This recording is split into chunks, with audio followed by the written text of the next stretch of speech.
पिताजी, ना मैं उस रात को भूला हूं, ना भूलूंगा जब आपकी और मेरी बहन की इसी जगह हत्या की गई थी। हर साल की तरह तब तक यहां आता रहूंगा जब तक मैं उन तीनों राक्षसों को सजा नहीं दे लेता।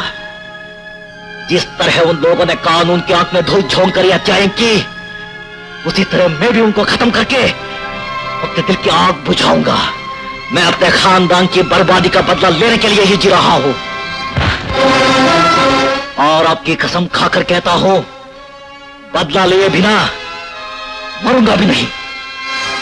नाम है नूरजहां, उम्र है 28, सीना है 32, कमर है 36 और इसे देखिए हुजूर, इसे देखिए, यह है सारा मारियानो, फॉरेन टूरिस्ट, 36, 25, 35। छी छी छी, भगवान भला करे। अरे क्या हो गया आशिक अली तुम्हें? हमारी पसंद को अच्छी तरह से जानते हुए भी ऐसा बेहुदा माल लेकर आ रहे हैं? अरे कोई बात होनी चाहिए, कोई बात हो, कोई खूबसूरती हो, कोई तरीका हो, कोई ये हो, कोई वो हो, कोई वो हुजूर है। इसे देखिए, गौर फरमाइए, एकदम तरोताजा माल है। भाई वाह, भाई वाह, भाई वाह, भगवान भला करे। ये कोई बात हुई ना हुजूर? कुछ नहीं, बहुत कुछ बात है। नाम है मीना, फिगर है 36, 26, 35। आहा, गजब की कैमरा डांसर है। आपके 3SS होटल की ताजा ताजा डांसर कॉलोनी है। अच्छा, हमारे होटल में? जी हाँ हुजूर। अरे आशिक अली, आज तो ये स्लीपिंग पिल खाऊंगा तो नींद आएगी, वरना समझो कि नींद उड़ गई। मुश्किल है, ये अभी तक के अपनी लाइन पे उतरी नहीं। लेकिन आप फिक्र नहीं करें, आप फिक्र नहीं करें, आपके आशिक अली के पास हर मर्द का इलाज है। सुभान अल्लाह, सुभान अल्लाह। आपके फन की जितनी तारीफ की जाए वो कम है, और आपके हुस्न की तारीफ करना सूरज को चिराग दिखाना है। कौन है आप? जी, मेरा नाम आशिक अली है। दुनिया की खिदमत करना मेरा पेशा है। ये एडवांस कबूल फरमाइए। काय का एडवांस? जी, मेरे एक मालिक को रात में अकेले में नींद नहीं आती। ये मेरा एडवांस है, मुझे समझा क्या है? अभी पुलिस के हवाले करती हूँ। क्या अदा है, कहीं चोट तो नहीं है आपके हाथ में? भैया हनुमान सिंह, ये तो एडवांस नहीं ले रही, अब तुम ही एडवांस कर जाओ, बढ़ जाओ। अरे पकड़ो पकड़ो, अरे लट्ठा मुचंडा, पकड़ो हराम को, पकड़ो पकड़ो पकड़ो।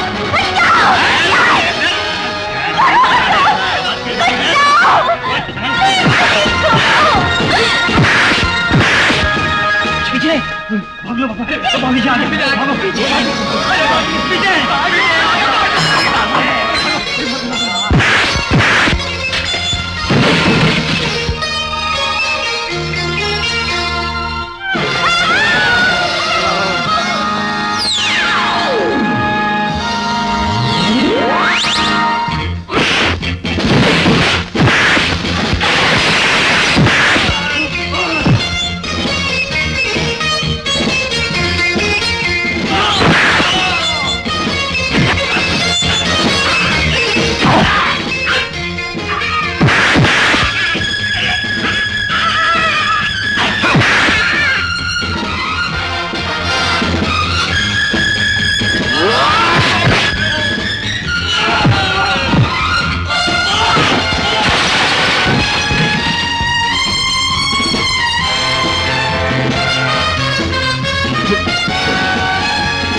तुमने उन लोगों को क्यों मारा?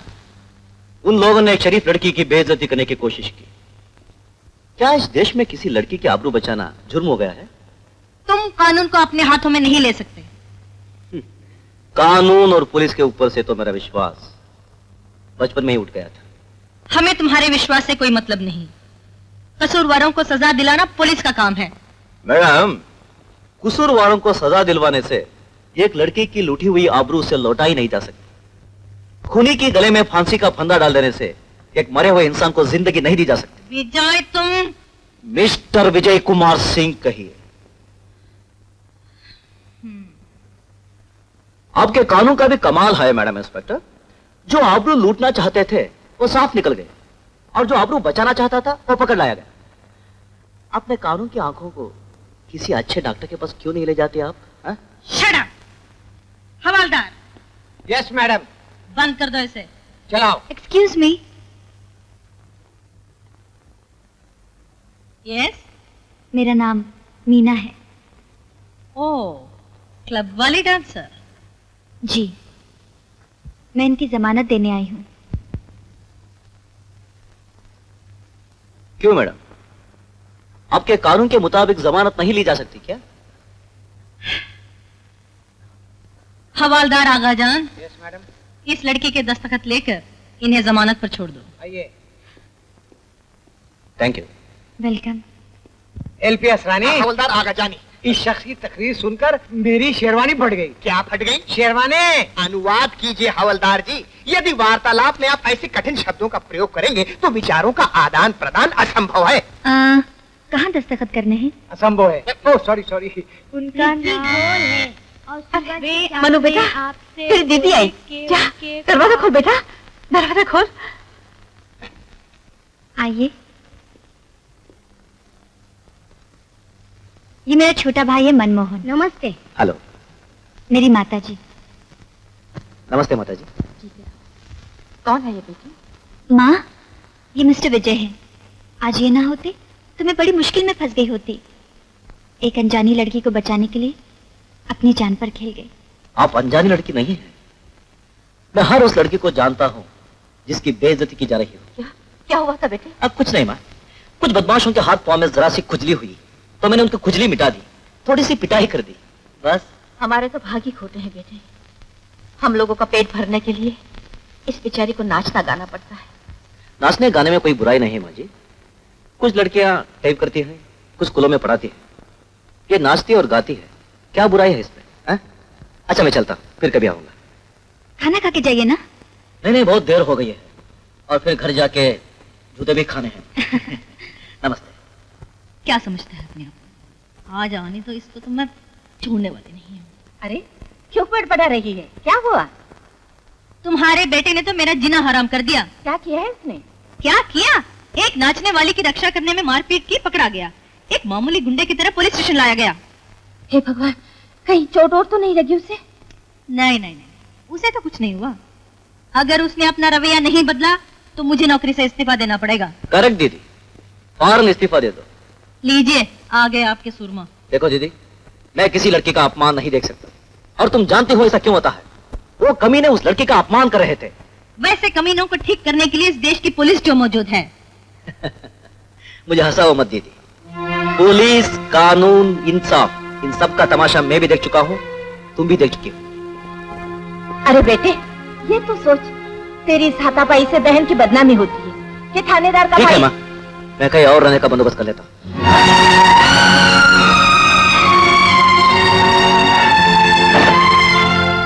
माँ की बात इतनी बुरी लगी कि बहन को छोड़कर चले जाओगे? तो मैं क्या करूं दीदी, मेरे दिल में जो आग लगी हुई है वो मुझे जलाई जा रही है।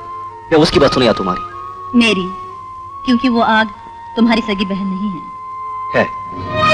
वो आग मेरी एक सगी बहन की चिता की है। मेरी आंखों के सामने उसकी लुटती हुई, चीखती चिल्लाती, एक रोती हुई इज्जत की आग है। मेरे खानदान की बर्बादी की आग है। मेरे पिता की हत्या की आग है। इस आग से मेरा रिश्ता है दीदी। ये आग उन तीनों के खून से बुझेगी। हत्या करोगे? हाँ, क्योंकि उन्होंने मेरे पिता और मेरी बहन की हत्या की है। उन्होंने मेरे पिता और मेरी बहन की भी हत्या की है। जब तो मैंने ये पुलिस की नौकरी की, ताकि उन्हें उनके किए की सजा दिला सकूं। मैं उन तीनों को कुछ देना नहीं चाहता दीदी, चाहे हो सजा ही क्यों ना हो। उन्होंने जान ली है, मैं सूद समेत उनकी जान लूंगा। मैं उस कानून की तरफ मुंह करके न जागना चाहता हूं न सोना, जिसने उन हत्यारों को छोड़ दिया। कानून के पास कोई सबूत नहीं था। लेकिन मेरे पास सबूत है दीदी। मेरे जीते जी तुम कानून को अपने हाथों में नहीं ले सकते। कानून इतना मैला है दीदी कि उसे अपने हाथ में लेकर मैं अपना हाथ गंदा करना चाहता भी नहीं। ओह, तो इसका मतलब तुम्हारा हाथ बहुत साफ है। चलो चल के खाना खाते हैं। मुझे भूख नहीं है। मुझे तो भूख है। तुम खा लो। अच्छा जी, सीधी तरह चलते हो या एक चांटा मारो? चला।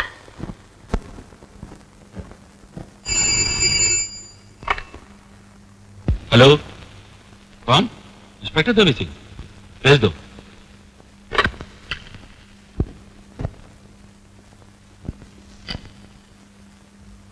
यस, क्या बात? सर, मैं एक पुराने मर्डर केस की फिर से छानबीन करना चाहती हूँ। कौन सा मर्डर केस? सर, ये वारदात कुछ 20 साल पहले हुई थी। उन दिनों हमारे शहर में 3 गुंडों का बड़ा जोर था। अमर कुमार, अकबर अली और एंथोनी डिक्रूज। उन तीनों ने मिलकर एक आदमी का खून किया था। तो उन्हें सजा हुई होगी? जी नहीं, उन तीनों को कुछ नहीं हुआ, लेकिन कपिल कुमार नाम के एक बेगुनाह इंसान को अपनी जान से हाथ धोना पड़ा। क्यों? क्योंकि कपिल कुमार ने उनको खून करते हुए देख लिया था और उनकी गवाही उन तीनों के गले में फांसी का फंदा डाल सकती थी। उस खून के सिलसिले में उन तीनों को जेल के लॉकअप में भेज दिया गया, जहां वो लोग जेल से बाहर आने का प्लान कर रहे थे।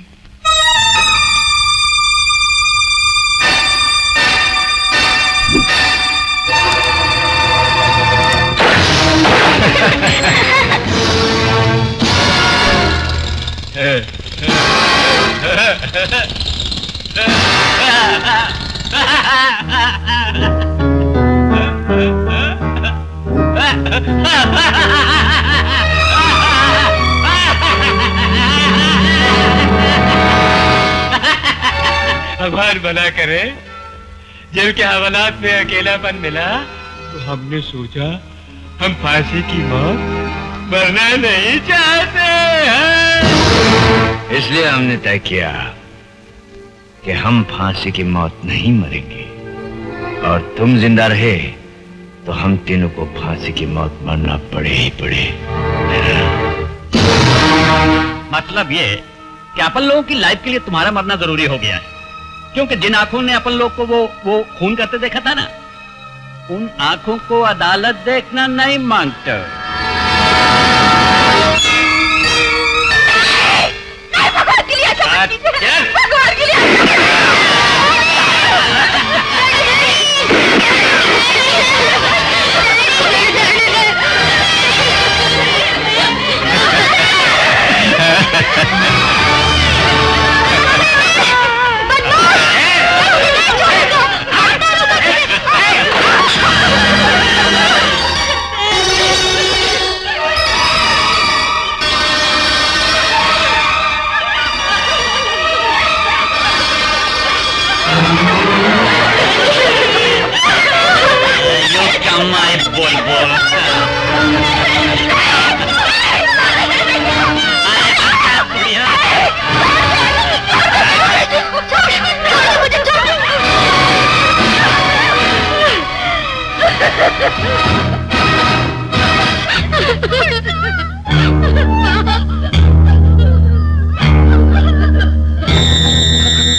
लोगों ने जो सोचा था उससे तो ज्यादा ही कर दिया है। चलो चले, चलो लगे हाथों से। चलो।